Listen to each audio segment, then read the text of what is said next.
Hi everyone. Today I will be telling you about the talking drawing strategy and how I chose to modify it.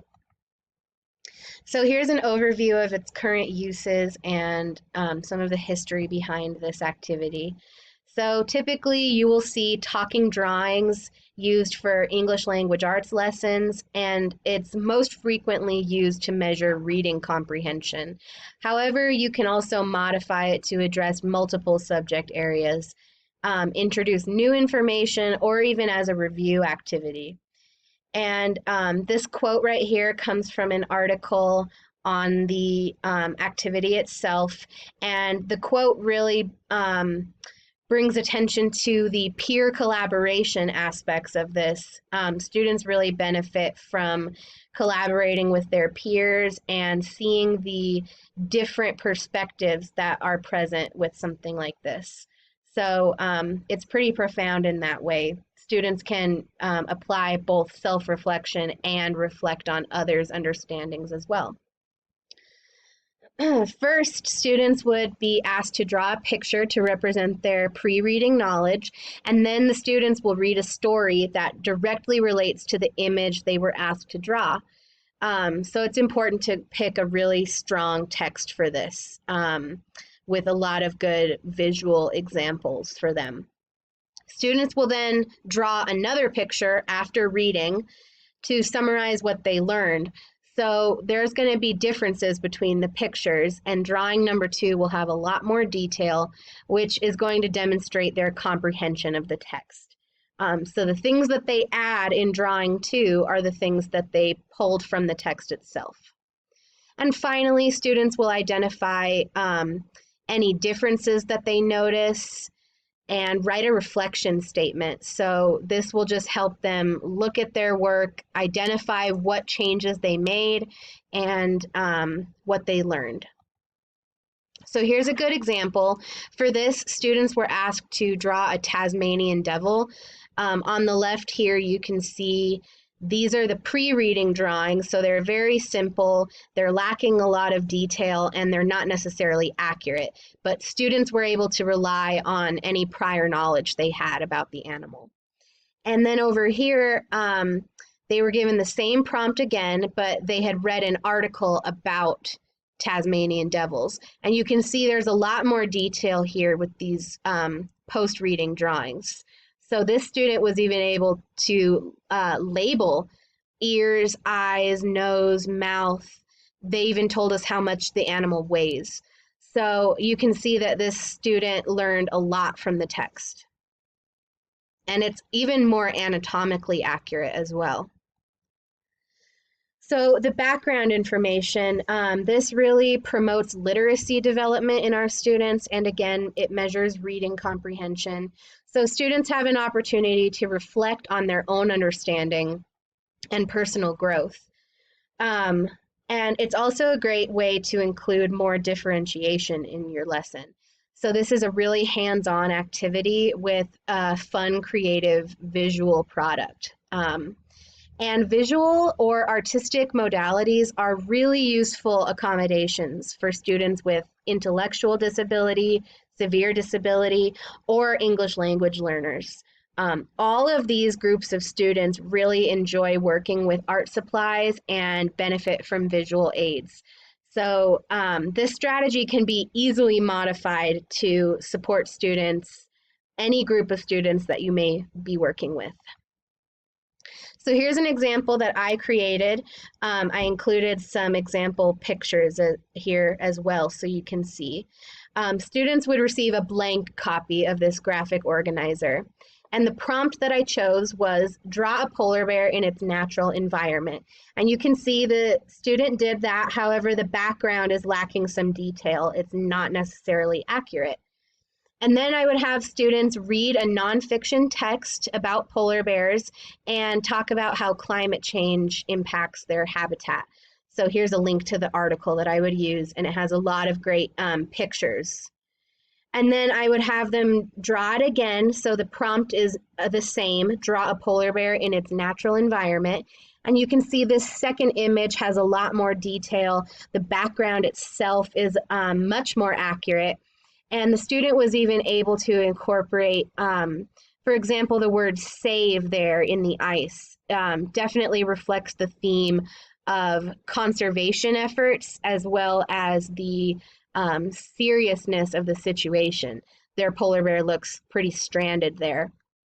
And then here's the reflection. So I asked them to write at least 3 differences and one thing that they learned. So an example might sound like, my first drawing has colorful mountains. My second drawing shows that the ice is melting. This drawing shows a sad bear who needs to be saved. I learned that polar bears need ice. So their reflection identified the differences in their drawings. And here are some examples of how I would modify this. For example, you could simplify the prompt, of course. So our previous example, which was draw a polar bear in its natural environment, we could simplify that to just draw where a polar bear lives or draw a polar bear. So this simpler prompt still allows students to fully engage with the activity, but it excludes any confusing vocabulary. It allows them to focus on the task at hand instead of getting tripped up on some vocab words. The main thing, though, is that the altered prompt is still in alignment with the overall focus of the lesson.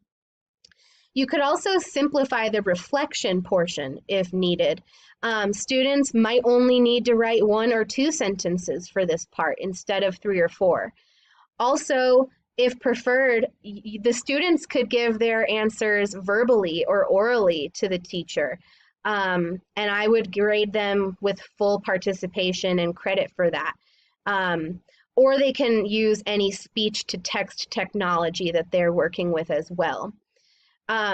Also, if applicable, for ELL students, I would allow them to write or speak in their preferred language for this activity. And peer support is really important for this type of activity. I would allow the students to read and discuss the text itself in small groups. The graphic organizer can also be completed in small groups. And I would pair higher level students with lower level students, and I would monitor their progress from afar. So in this case, the teacher would be acting as a facilitator and only jumping in when necessary. Here's some other ideas. I would give my students access to audio, visual, and any other differentiation strategies. As the teacher, I could read the text out loud to my whole class. I could provide them printed copies of the text for each student, and then they could listen to me read it out loud. I would select a text with really strong visuals, photographs, diagrams, and I would display these to the class while I read. And after reading, I would also include an additional video that would relate to the same subject. So I found this video that brings some really strong visuals to the polar bears and how they interact in their environment.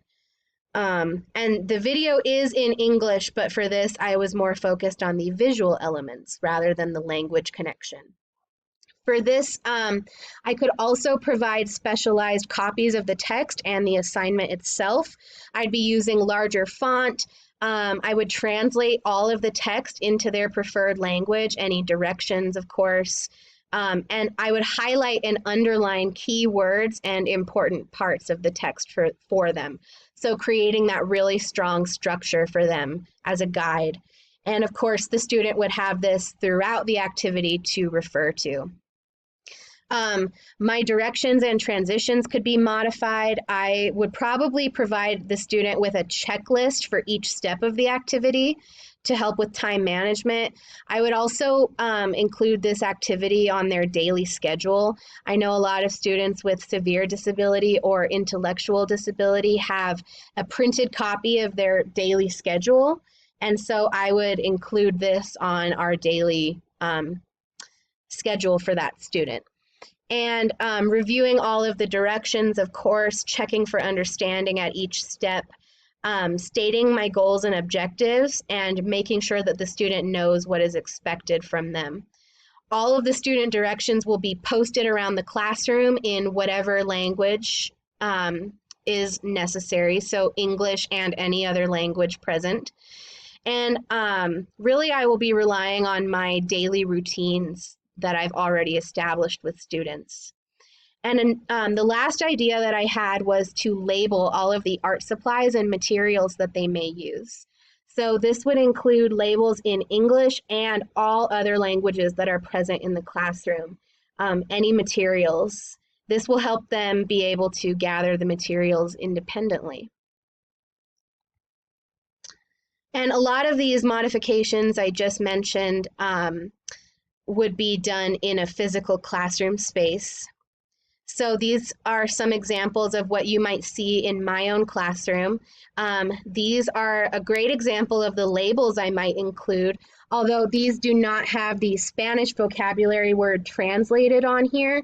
So I would include the English term and then the Spanish term for this example in equally bold and clear writing for the students. And I liked these because it shows exact pictures of the item itself, and that's really helpful for the students to know what goes where. These are some example classroom rules. So the rules and directions will be posted throughout my room, and this will occur both in English and Spanish. So all of these materials will be translated. I'll be using various types of formative assessment, of course, checking to see if the students feel ready to try the activity, and I want to make sure that they understand. So even a thumbs up, thumbs down type of activity would be helpful.